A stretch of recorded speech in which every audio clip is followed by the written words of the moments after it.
Kami sudah tergabung bersama kami siang hari ini Bapak Fitra Faisal selaku Direktur Eksekutif Next Policy. Selamat siang Pak Fitra. Ya, Mas Fajar. Ya Pak Fitra, ini investment grade Indonesia kembali ke posisi triple B begitu ya. Fitch Ratings menyebut ada prospek yang cukup stabil meskipun kita tahu ekonomi Indonesia di kuartal 2 anjlok 5,32%. Bagaimana kemudian pandangan Anda terkait hal ini dan apa yang bisa kita cermati dari keputusan terbaru Fitch? Ya ini tentu kabar bagus dan ketika Fitch mengeluarkan rating tersebut ya betul-betul memperlihatkan kondisi fundamental Indonesia. Kemarin memang betul kita terkontraksi, tapi kontraksi ini bukan unik Indonesia, semuanya juga terkontraksi. Bahkan beberapa sudah memasuki resesi. Kalau kita pakai definisi resesi kuartal 1 dan kuartal 2, kemarin itu kan kuartal 1 kita masih positif, kuartal 2 negatif. Nah sehingga sebenarnya pertaruhannya adalah di kuartal 3 dan kuartal keempat. Nah memasuki kuartal ketiga, di ujung kuartal kedua kita menyaksikan beberapa indikator yang positif. Beberapa diantaranya adalah yang pertama Purchasing Manager Index. Mei, Juni, Juli itu naik secara signifikan. Kalau di bulan Mei itu 28,9, di bulan Juni itu sampai 39, di bulan Juli bahkan sampai 48. Meskipun masih di bawah 50, thresholdnya kan yang baik itu adalah 50 ke atas. Tapi ini adalah menunjukkan perbaikan yang cukup signifikan.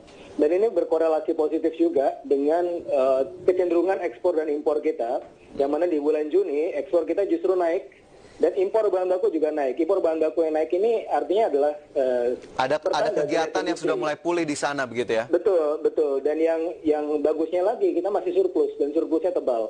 5 billion of US dollar.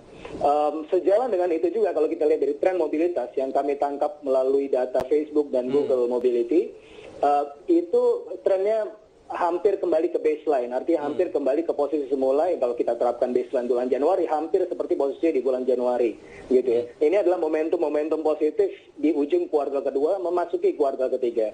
Hanya saja memang ada PR-PR sebagaimana juga disampaikan oleh Fitch. Bagaimana kemudian pemerintah bisa melakukan stimulus terutama dari demand domestik, karena itulah yang pada akhirnya menentukan menjadi game changer kita di kuartal ketiga. Yang berikutnya adalah yang sebenarnya lebih ke arah kondisi perbaikan di jangka menengah dan panjang adalah situasi governance. Nah ini yang juga kemudian disentuh oleh Fitch dalam laporannya.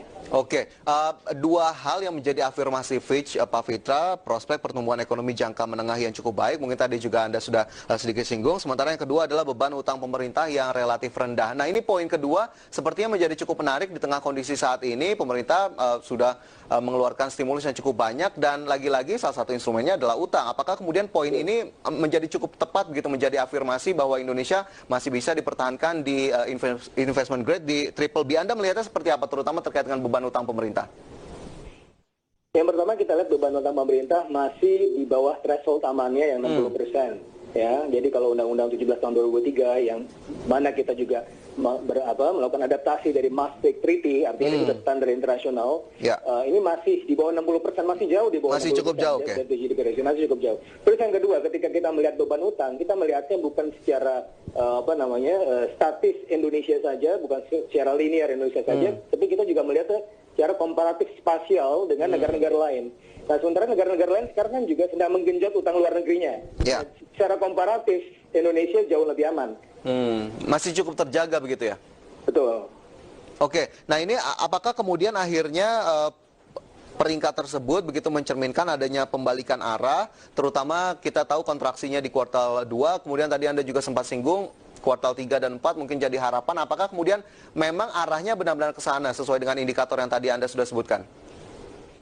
Tren rebound itu cukup jelas gitu ya. Jadi kalau kita lihat dari tanda-tanda tadi, ada inflasi yang juga sebenarnya relatif tidak terlalu anjlok, bahkan di bulan Juni sempat 0,18% meskipun harus jatuh lagi di bulan Juli deflasi.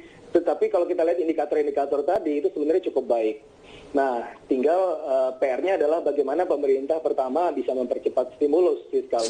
Dan yang kedua adalah bagaimana memitigasi pandemi ini dengan baik. Karena seiring dengan tren mobilitas yang meningkat, kita juga melihat ada tren outbreak yang meningkat. Nah, ini harus kemudian dipahami dan diwaspadai. Sehingga usaha-usaha untuk betul-betul menerapkan adaptasi kebiasaan baru ini harus lebih konkret. gitu ya, sehingga kita tidak apa namanya menjadi jatuh menjadi resesi di kuartal 2, di kuartal ketiga dan bahkan di kuartal 4 gitu. Kalaupun resesi di kuartal kalaupun nanti kuartal ketiga itu negatif, yang mana kita itu masuk definisi resesi, sebenarnya kita masih peluang untuk keluar di kuartal keempat gitu ya, sehingga masih punya peluang untuk tumbuh positif. Kalaupun tidak gini, ini kita bicara mengenai skenario yang negatif, skenario yang paling buruk.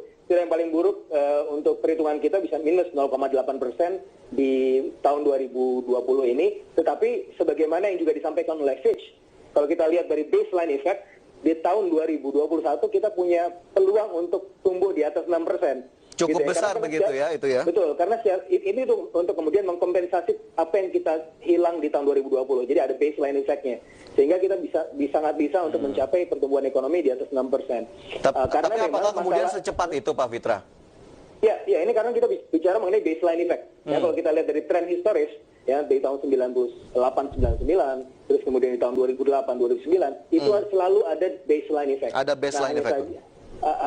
Artinya ada kemungkinan V-shape bahkan Z-shape recovery. Apalagi sekarang kita melihat bahwa apa yang terjadi di Indonesia dan juga secara global ini kan diakibatkan oleh COVID-nya. Jadi external factors. Meskipun secara fundamental kita sebenarnya nggak sekuat itu juga, tetapi kita masih punya peluang ketika COVID ini kemudian ditemukan vaksinnya, kemudian bisa kita mitigasi dengan baik untuk tumbuh di tahun 2021 itu cukup terbuka peluangnya untuk bahkan untuk di atas baseline. Ini tidak hanya Fitch, kemarin juga IMF juga menyatakan hal sama, World Bank juga begitu. Bahkan secara global kita melihat bahwa World Bank dan IMF juga sudah memforecast di tahun 2021 tren ekonomi dunia akan berada di rentang 4-5%. 4-5% ini artinya jauh di atas baseline. Biasanya kan cuma 2-3%. Nah ini sebenarnya ya masih ada ruang-ruang. Masih ada ruang begitu ya?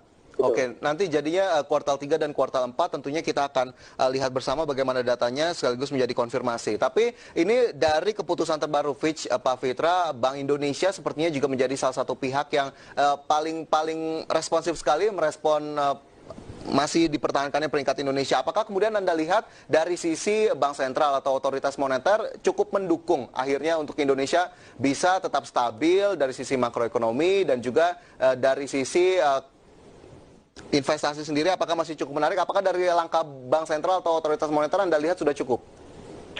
Bank Sentral sudah melakukan segala daya upaya kalau saya lihat ya. Jadi kalau kita lihat salah satu indikator yang merepresentasikan Bank Indonesia adalah pertama nilai tukar, yang kedua inflasi. Dua-duanya relatif terkendali, gitu ya. Tinggal bagaimana kemudian Bank Indonesia dan juga pemerintah memanfaatkan rating Fitch ini untuk lebih secara agresif membantu perekonomian. Kan sementara sebelum-sebelumnya akan cukup takut gitu ya untuk kemudian menambah insentif dan seterusnya. Nah ini kan ruangnya berarti cukup terbuka karena sekali lagi kita membandingkan secara komparatif dengan negara-negara lain. Kalau negara-negara lain menabur insentif buat perekonomiannya, kenapa kita tidak gitu? Kenapa kita harus takut? Karena toh nanti bebannya akan kemudian dibandingkan dengan negara-negara lain juga dan tetap kita masih masuk investment grade. Oke, baik. Jadi itu tadi langkahnya harus konkret, tidak ada lagi keraguan-raguan baik dari sisi otoritas fiskal ataupun moneter agar kemudian bisa berjalan dengan cepat terutama pemulihan ekonomi. Pak Fitra, terima kasih banyak atas informasi dan analisisnya siang hari ini. Sukses selalu dan jaga kesehatan. Ya, pemirsa IDX Precision Closing akan segera kembali usai jeda, tetaplah bersama kami.